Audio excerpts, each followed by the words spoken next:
the grave reproaches that the two marshals have leveled against one another, the severe judgment of headquarters and the whole army in regard to one of them, make it incumbent on me to report in this connection only the emperor's own expressions, the Prince of Neuchâtel's private opinions, and details only given to headquarters by trustworthy persons. The emperor and the Prince of Neuchâtel said again and again that the two marshals ought to march in concert and support one another, that, as Marshal Elchingen made the progress of his retreat depend on the obstacles with which the enemy confronted him, Marshal Eckmühl should have modified his pace accordingly. But the two marshals did not like one another, and having had a violent difference of opinion about the looting of Smolensk, they had ceased to cooperate. The following details represent the facts of the case as recounted by the Emperor and the Prince of Neuchâtel at the time.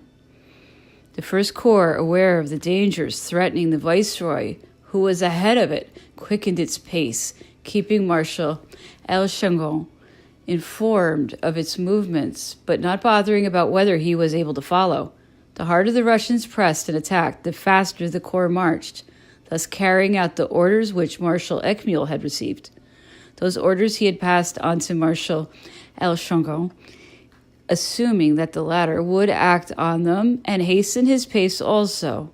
No one expected a persistent attack or was made anxious about the Third Corps by the wild shouts of the Cossacks. Marshal Eckmühl argued that any other policy would have vainly jeopardized the shattered regiments that still remained with him. He could not have helped Marshal Elchingen, he said, for the First Corps would have been destroyed or taken prisoner before it could have got back to Marshal Elchingen or been overtaken by him. This version of the affair was given out during the day. It is impossible to describe the unbridled rage and fury that everyone showed towards Marshal Eckmühl. Marshal Elchingen was the hero of the campaign, the general whom everyone felt anxious about. So universal and so warm was the interest in Ney's predicament that no limits were observed in speaking of Marshal Eckmühl, and scarcely any, even when he came into the presence of the emperor or when anyone met him face to face. The emperor and the chief of staff were the more eager to saddle him with responsibility for the tragic event they feared had come to pass, because thereby they might justify themselves for having left so large an interval between the departure of the two columns. The interval left between the departure of the various corps proved the extent to which the emperor deluded himself in regarding to the enemy's situation and the dangers that threatened it. Did he flatter himself that he would once more bend fortune to his use and bring the cold within the compass of his will as he so often had brought victory? Things had come to such a pass that resignation was demanded by the force of circumstance. To have waited at Krasnoe would have jeopardized the army without serving any useful purpose. To return there, as was proposed by certain persons, when the First Corps was known to have arrived, and the Third to have been abandoned to itself, it would have been futile. Nevertheless, such a project was the expressed wish of many.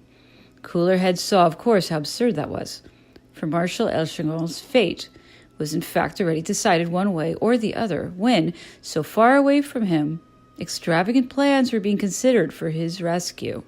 The general's staff said openly that when he learned what had happened, the emperor ordered Marshal Eckmühl to go back and march at the head of the troops, which he should have supported.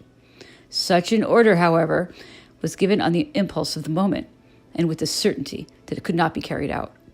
The emperor hoped, at least so he said, that Marshal Elchingen would have known or have found out that the pace of the retreat had been accelerated and would accordingly have accelerated his own pace, even though the orders to this effect had not reached him. He added that Marshal Elchingen was known to be not far from Marshal Eckmühl's hindmost troops. But what was the point of such speculation? The Russian army was between him and us, and we were far too a way to be able to help him, or for him to be able to make a sudden break through to us. The emperor fixed all of his hopes on Marshal Elchingen's rare courage and presence of mind. The army did likewise.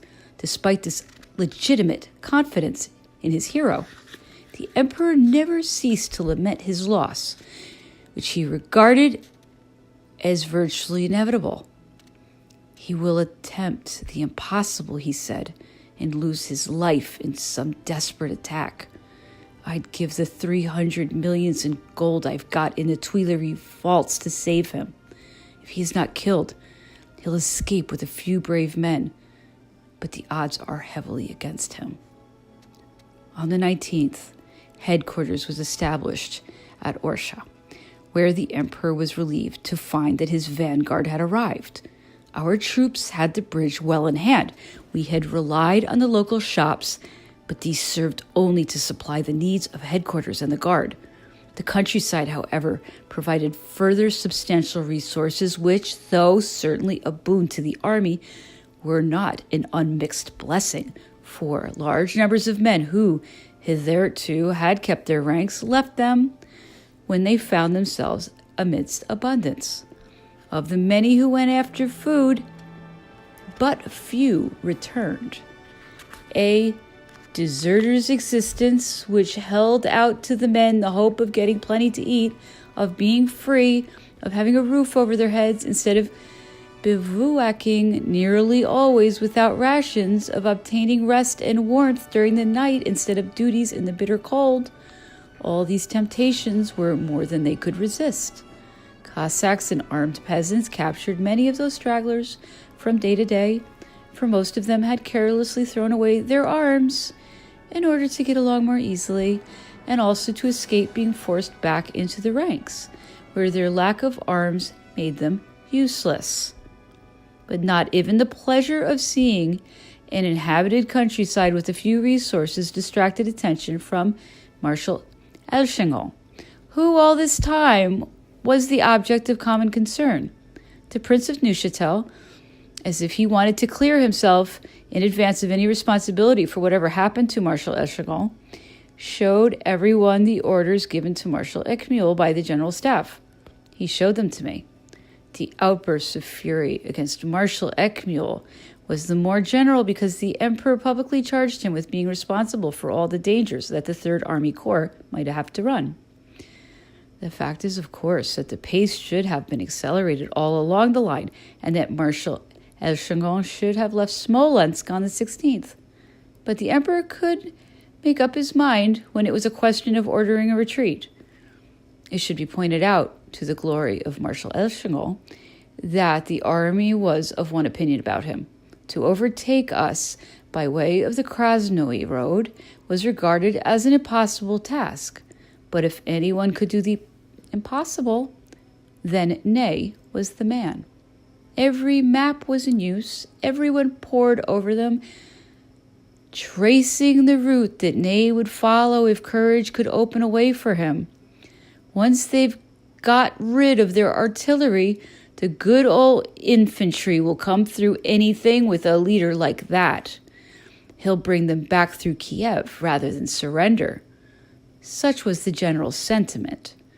From the troopers to the emperor, nobody doubted that if he were still alive, he would bring his corps in. There was but one misgiving, that he might think we were waiting to second his efforts the moment we heard his guns, and so might find a glorious death in trying to cut a way through the enemy.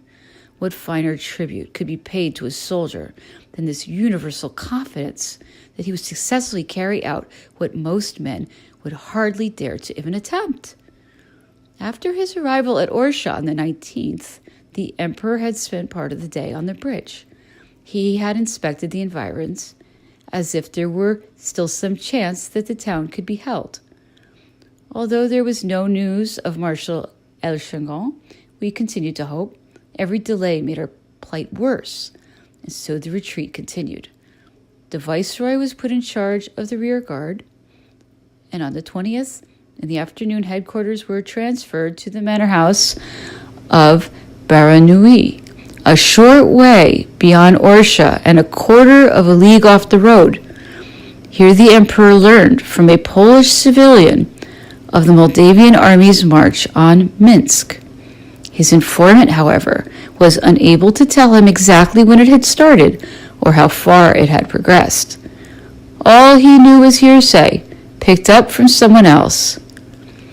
Chichagov intends, no doubt, to join Tormasov, the emperor said to me, and they'll send an army to the Berezina, or more likely to reinforce Kutuzov here on the uplands. As I've always thought, Kutuzov is leaving us alone now in order to head me off and attack me when this reinforcement has joined him. We must hurry. Time has been